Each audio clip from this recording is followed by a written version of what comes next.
Let's now talk about these two confidence interval problems involving proportions. We have a sample of 70 cans, 52 of which meet the specification for puncture resistance. Find a 95% confidence interval for the proportion of cans that meet the specification. So the confidence interval will have the form P plus or minus a z-value times the standard error, pi times 1 minus pi over n.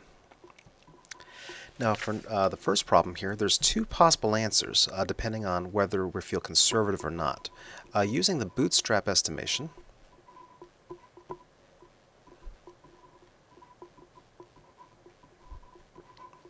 the answer would be, well, let's figure out what 52 over 70 is. So P is equal to 52 over 70, so about 74.2829%, so 0.7429 plus or minus the z-value, which let me do that here at the bottom. So the z-value would be the number so that 95% of the area lies in the middle. So that would be norm Sn of 0.975, so that 97.5% lies to the left, so 1.96 approximately. So again, the reason this works is that 0.95 lies in the middle, so that 0.025 lies in the left tail, so the 97.5% lies to the left. So 1.95 996 times the square root of. Now the bootstrap estimation would say let's use this number for pi, so 0.7429 times 1 minus that, 0. I'm running out of space here, but times 0.2571 all over n, which in this case there were 70 cans. So the confidence interval would be 0.7429 plus or minus. So the margin of error would be over here, would be the z-value times the square root of p times 1 minus p divided by 70. So plus or minus 0.1024. So we have a fairly wide confidence interval, which makes sense because we've only attempted 70 cans. So that would be the bootstrap estimation. Let's now talk about the conservative estimate.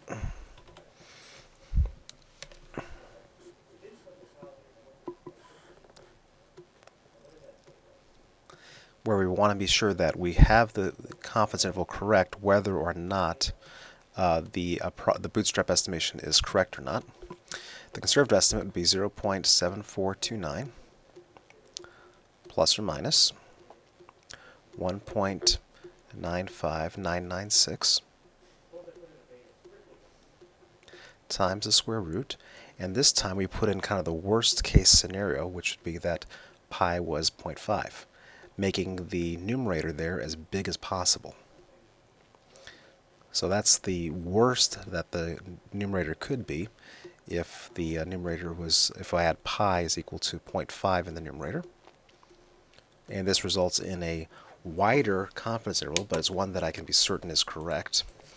So equals the z-value b2 times square root of 0.5 times 0.5 over 70, which results in a somewhat wider confidence interval, but one that I can be certain is correct because I put in the worst case scenario as opposed to the bootstrap estimation.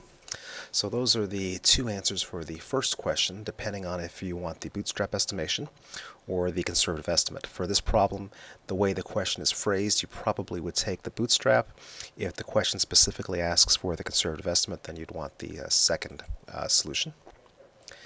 For problem number 13, find the sample size that's necessary so that if we had a 90% confidence interval, we'd have this proportion within 0.05.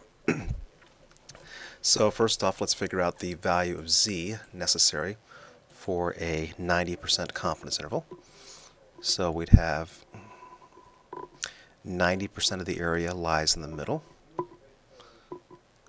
So that 0.05 lies in the left tail, and 0.05 would lie in the right tail. So the value of z would be equal to norm s inv of 0.95, or inv norm if you use a TI calculator. So you get the z value of 1.64485.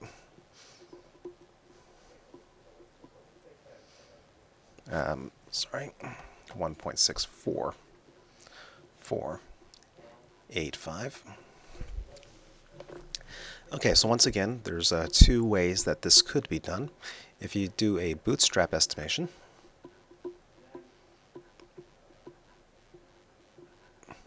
we would set 0.05 equal to the z value we got, 1.64485, times the square root of the pi, 0.74. I'll just leave it like that because I'm out of space, times 0.26 over n. And then solve for n, so that n would be equal to 1.64485 divided by 0.05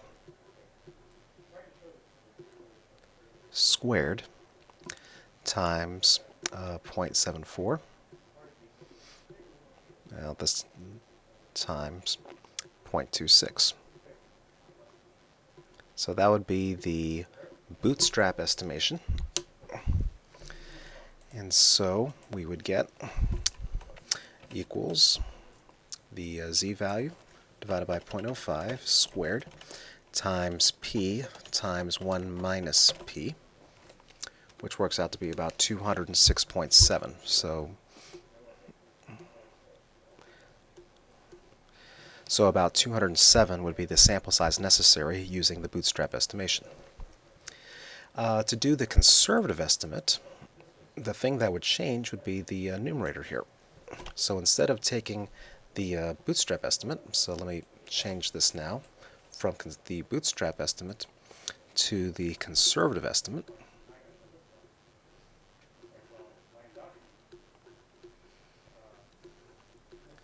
Again, we kind of take the worst case scenario that we use pi to be 0.5, the absolute worst thing that can happen when figuring out the bootstrap. So that means, that means that these two numbers here would change.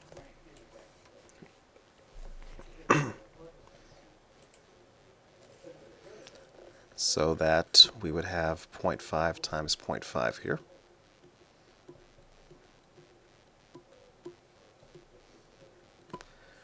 Which will give me a slightly larger answer than 207. So the worst thing that can happen is if I had, let's look at the formula here, instead of having b1 times 1 minus b1, we'll put 0.5 times 1 minus 0.5. That's the worst thing that can happen. And so in this case I get 270.5. So before it looked like we needed a little more than 200 things to survey, but if the worst thing that you do, if you do a little bit more and survey 271 of these cans, then you can be assured of having a 90% confidence interval that's within 5%, 0.05.